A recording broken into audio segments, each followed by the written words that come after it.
in making an incorrect choice.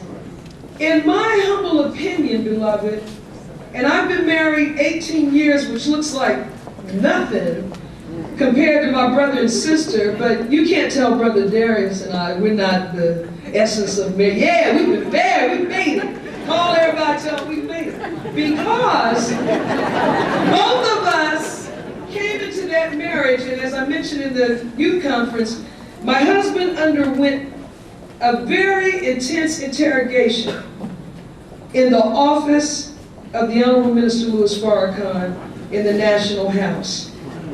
And it was Reverend Maxine Walker who yesterday stood up and brought to my memory, because I was such a bundle of nerves, because I thought the minister was going to drive away my last hope. Because I was a good way on the other side of 30.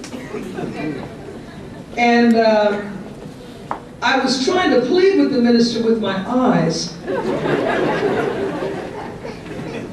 He demanded of my husband to know, why do you want to marry my administrative assistant? For what? And where will you live? And how will you support her?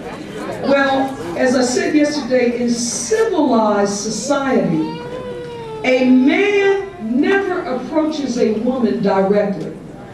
Never does a man in civilized society approach a woman, and worst of all, when I was coming up, they used to hiss. Psst. And I would say, do I look like a reptile to you? It took me a long time to meet up with my husband, who Allah made for me. His spirit came to me in the form of a well-made man, because I was in love with God when my husband came. I was not the boy.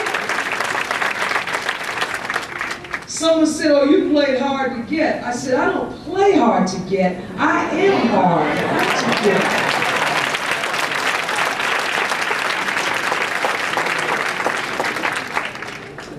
When a man really wants a woman,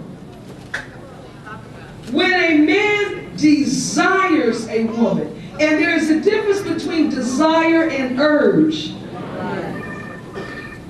We mistake, sisters, sometimes urge for desire. He desires me. He doesn't desire you. He's experiencing an urge. What he truly desires is a believing woman.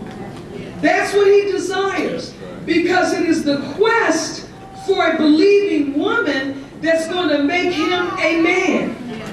A male is, as Minister Farrakhan said, a man is an underdeveloped God.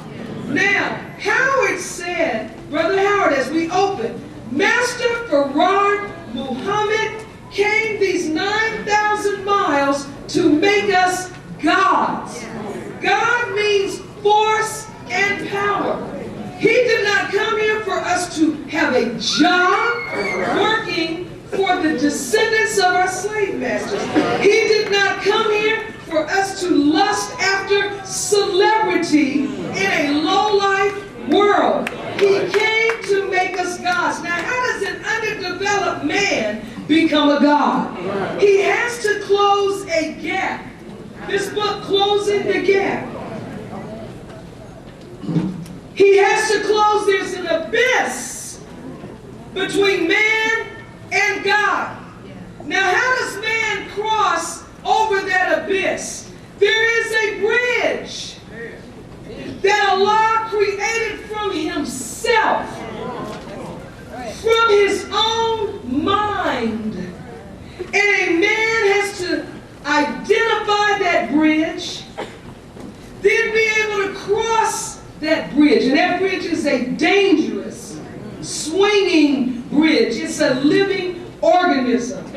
That bridge came from the depths of the mind of Allah, his subconscious mind. where he stored all of the knowledge and memory of how he created himself in triple darkness. And that bridge is called female. The second self of God.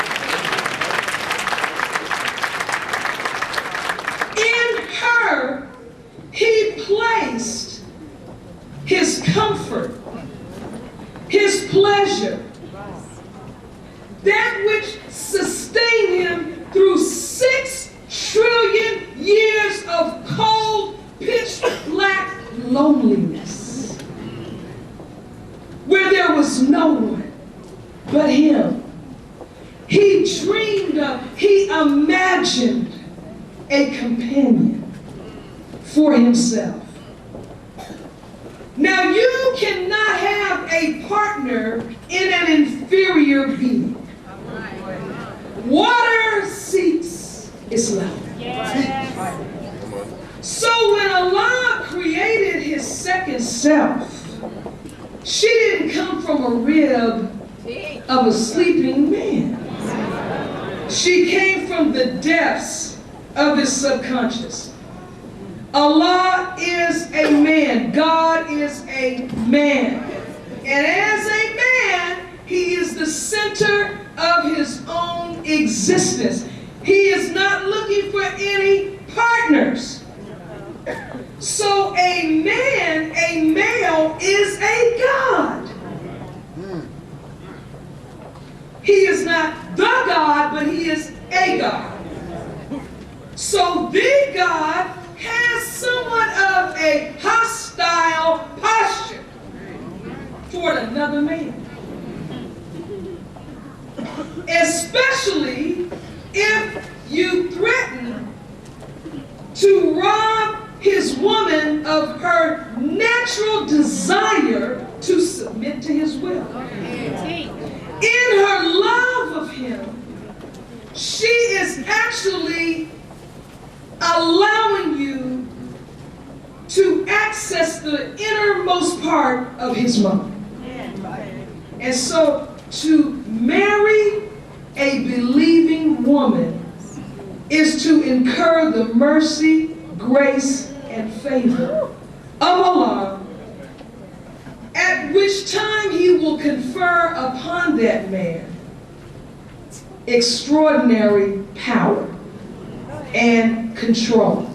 And that is what Master Farad Muhammad came with. He came with the tools, as Brother Howard said, to make us gods, to have force and power. So to marry is to create a base for wealth.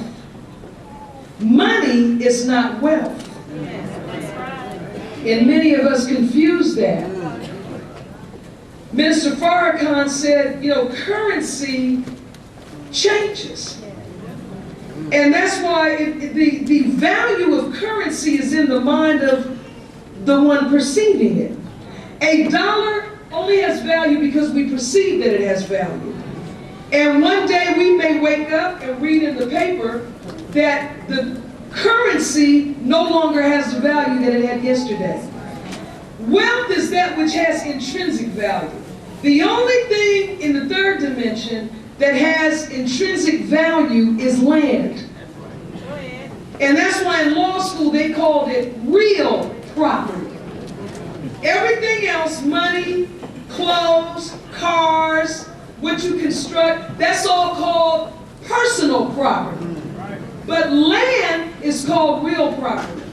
When a man and woman join together and produce a family, they are motivated to create a better environment